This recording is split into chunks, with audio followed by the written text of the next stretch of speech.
एक दिन की बात है कि महाराज शिवी अपने राज सिंहासन पर बैठे हुए थे, तो इंद्र ने बाज पक्षी का रूप धारण किया और अग्नि देवता ने कबूतर का रूप धारण किया।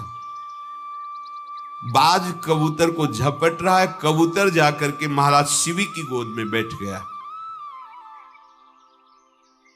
ऐसे गोद में दुलार करने लगे शिवी जी। सामने देखा बाज ने कहा, सावधान राजन, आपको तो बहुत धर्मात्मा कहा जाता है, फिर आप ये धर्म विरुद्ध आचरण कैसे कर रहे हैं? मेरे आहार कबूतर को आप अपनी गोद में बैठाल के दुलार क्यों कर रहे हैं? मैं भूख से पीड़ित हूं और ब्रह्मा ने बाज को कबूतर का आहार करना निर्धारित किया है, इसलिए मेरा धर्म है इसको मार के खाना। मैं अपने धर्म से हूं, आप अपने धर्म का परित्याग मत कीजिए।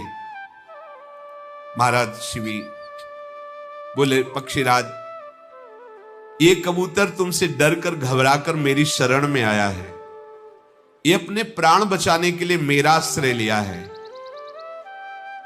मैं अगर इस कबूतर को तुम्हें सौंप दूं तो मेरा धर्म चला जाएगा। धर्म रहित जीवन व्यर्थ है। देखो, ये कथाएं, हर कथा से हमें उपदेश मिलते हैं।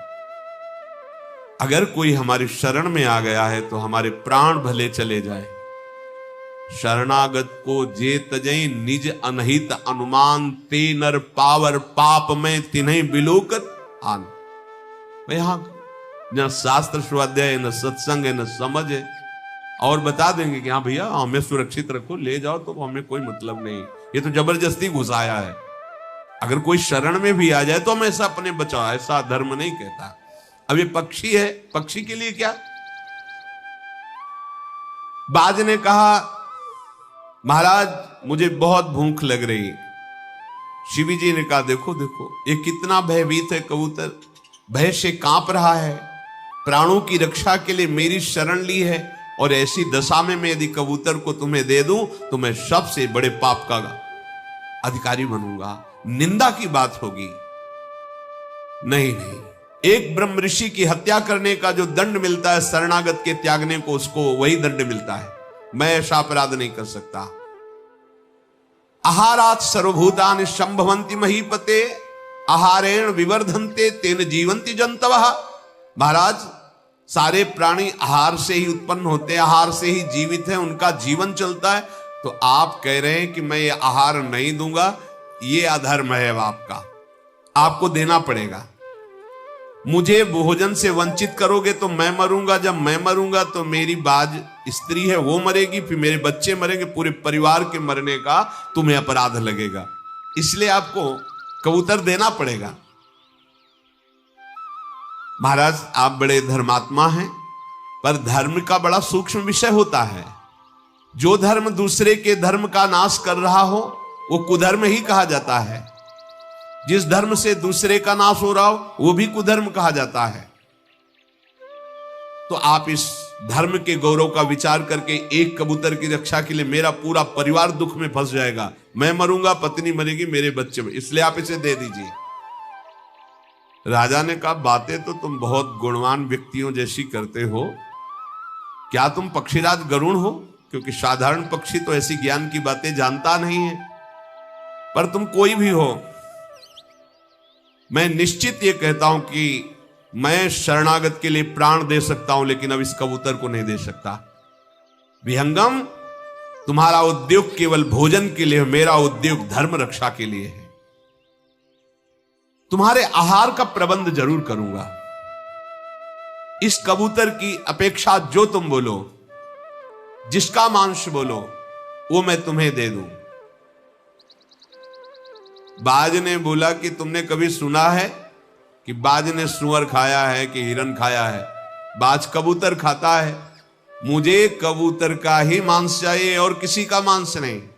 विधाता ने मेरे लिए आहार निश्चित किया है, सनातन काल से चला आया है कि बाज का आहार कबूतर है। तुम धर्म के सारभूत तत्व को जानने वाले हो, इसलिए आप ठीक निर्णय कीजिए। राजा ने कहा, मैं शिवी देश का राज्य तुम्हें सौंप सकता हूं, जो तुम कहो सब दे सकता हूं, कबूतर को नहीं। शरण लेने वाले इस कबूतर की रक्षा में निश्चित करूंगा। हां, तो यदि आपको इतना कबूतर पर स्नेह उमड़ आया है तो आप अपने शरीर का मांस काटिए और इसके बराबर मुझे दीजिए, मैं संतुष्ट हो जाऊंगा। महाराज शिव बड़े प्रसन्न हुए और कहा, ये कह करके तुमने बड़ा उपकार किया, ये बड़ा उपकार किया। देख लो कितना बड़ा धर्म होता है। धर्म की रक्षा के लिए अपने हाथ से अपने मांस को काट कर रखे। साधारण पक्षी कबूतर, उसकी रक्षा के लिए मेरा मांस मांग करके तुमने उपकार किया। तराजू मंगाया गया, एक पल्ले में कबूतर रखा गया। महाराज शिवी जंघा का मांस, यहां मांस होता है, जरा सुई चुभो के देखो, मांस काट करके रखा। वो कबूतर हो तो तौल जाए, भगवान अग्निदेव हैं। फिर इस जांग का मांस काट के रखा, कबूतर यहां का मांस काट के रखा, छाती वक्षा स्थल का मांस काट के रखा। फिर स्वयं बैठ गए, मुझे खा लो, कबूतर को। ओहो, अपने संपूर्ण अंगों का जब मांस काट रहे थे तो सारी जो सभा थी दुख से, लेकिन उनके मुख में प्रसन्नता थी। सारी सभा आश्चर्यचकित हो रही है। जब उन्होंने कहा मुझे खा लो, कबूतर को नहीं, प्रकट हो गए उनका, मैं बाज नहीं हूं, ये कबूतर नहीं, मैं देवराज इंद्र हूं और ये अग्नि देवता है, आप स्वस्थ हो जाओ। तत्काल शरीर पूर्ण स्वस्थ हो गया और कहा, राजन तुम्हें ऐसे लोगों की प्राप्ति हुई है, आकाश में दिव्य देवता आपका स्वागत करेंगे। आपने कबूतर के लिए अपने देश और अपने शरीर को समर्पित कर दिया।